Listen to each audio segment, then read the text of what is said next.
Tanam tomat rapat-rapat supaya kodok nggak bisa lewat. Jika ada umat Nabi Muhammad, jawab salam saya dengan penuh semangat. Assalamualaikum warahmatullahi wabarakatuh.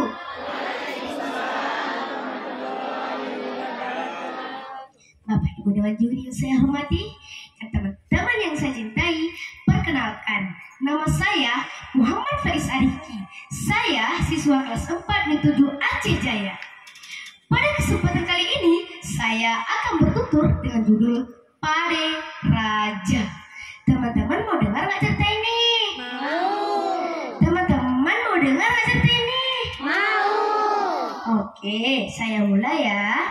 Pada zaman dahulu, ada sebuah kerajaan yang dipimpin oleh raja yang bijaksana. Kerajaan itu sangat makmur dan sejahtera.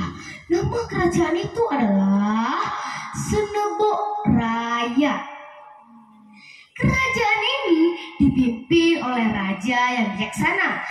Nama raja tersebut adalah Raja Sultan Alai Megah Perkasa. Namun sayang, permaisurinya telah lama meninggal. Raja sudah sangat lama hidup tanpa permaisuri, sampai ia sudah sangat tua. Hal ini masih membuat raja bingung siapa yang akan menggantikan tahtanya saat ia sudah tiada. Hal inilah yang sering membuat raja termenung. Namun pada suatu subuh terdengarlah suara azan yang begitu merdu. Teman-teman mau dengar gak suara azan yang merdu itu? Mau. Teman-teman mau dengar gak suara azan yang merdu itu? Mau. Oke, tapi nanti pas dengar suara azannya dijawab ya teman-teman.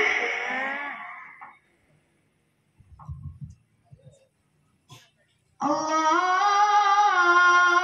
Akbar, Allahu Akbar, Allahu Akbar, Allahu Akbar. Asyhadu an la ilaha illallah.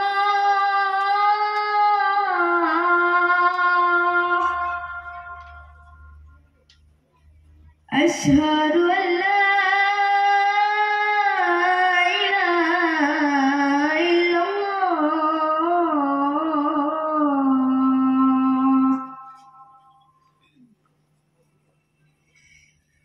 Asyhadu anna Muhammadar Rasulullah.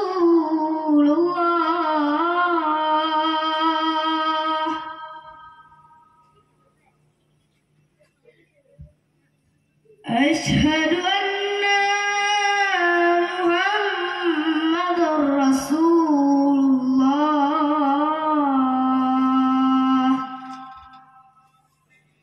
Bagaimana teman-teman? Merdu gak suara azan tadi? Merdu. Terima kasih, saya lanjut ya. Setelah azan selesai, raja pun langsung pergi ke masjid. Tapi di tengah perjalanan, raja melihat seorang anak yang sedang memegang kapak di pundaknya. Melihat hal itu, raja teringat pada masa kecilnya tentang seorang anak yang ingin memasuk muka di sumur tua, tapi kapak tuanya jatuh ke dalam sumur. Lalu jin penunggu sumur pun langsung mengambil kapak milik sang anak dan mengembalikannya kepada sang anak tersebut. Tapi bukan hanya satu yang dikembalikan, namun sangat banyak, bagus dan menarik. Tapi sang anak tidak ingin mengambil kapak yang lain kecuali kapak tua miliknya saja. Lalu sang raja pun suka dengan cerita ini, sampai raja membuat sayembara. Pengawal raja pun langsung pergi ke kota dan mengumumkan pengumuman ini. Pengumuman, pengumuman, para pemuda-pemuda di Senebok Raya,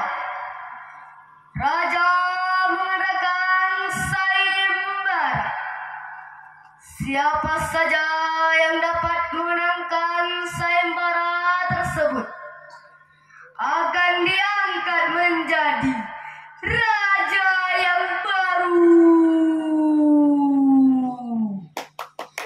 Lalu para pemuda di Seneboraya pun langsung berbondong-bondong ingin mengikuti sayembara. Ule Balang pun membagikan segenggam benih padi kepada semua peserta sayembara. Kalian jaga, tanam, dan rawat bibit ini. Dan kembalilah ke sini setelah 8 bulan kemudian. Berita ini tersebar ke seluruh desa terpencil.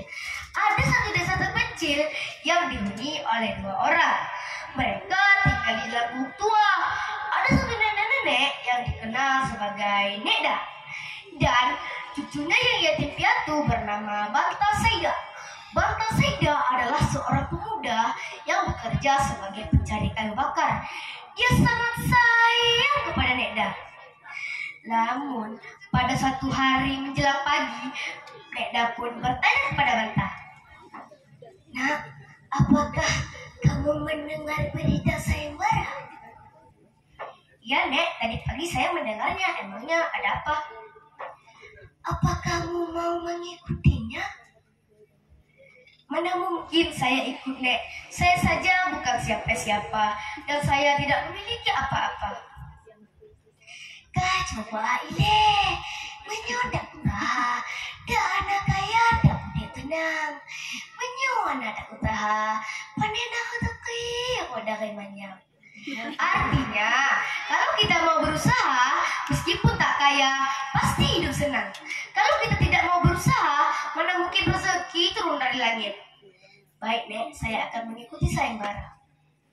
Lalu Banta pun mengambil benih padi yang sudah diberikan oleh Ule Balang dan menaburkannya di kebunnya.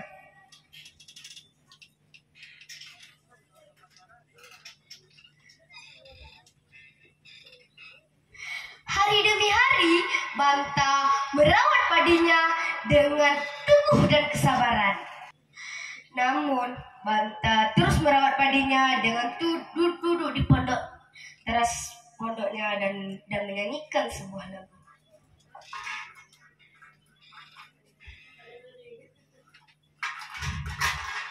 "Kon batar itu yang patah,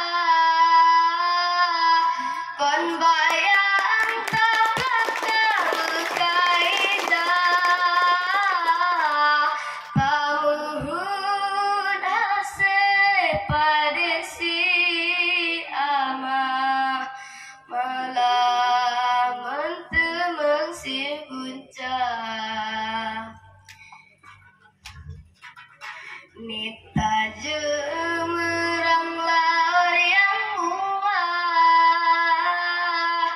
perahu patana mudaya, kon hantu sayang tanyole Allah, tapi hikmah dan tak kira."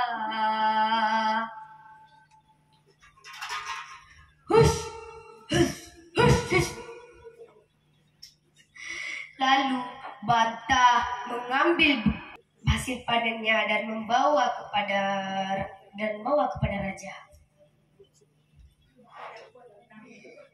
Baru saja sampai di gerbang istana, Banta dibuli oleh semua pemuda yang lain. Betapa tidak, karena hasil panen Banta sangat buruk daripada pemuda yang lain. "Hei Banta, jelek sekali hasil panenmu itu. Lihat hasil panen kami lebih bagus daripada punyamu." Namun Banta tidak memedulikan hal itu. Banta terus membawa hasil panennya dan menaruhnya di raja.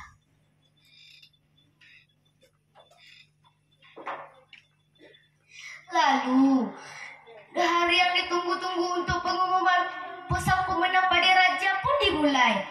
Dengan penuh harap, semua pemuda di Seneboraya pun langsung menunggu berita tersebut dengan suara jantung yang bersuara. Lalu bunyi trompet pun dibunyikan.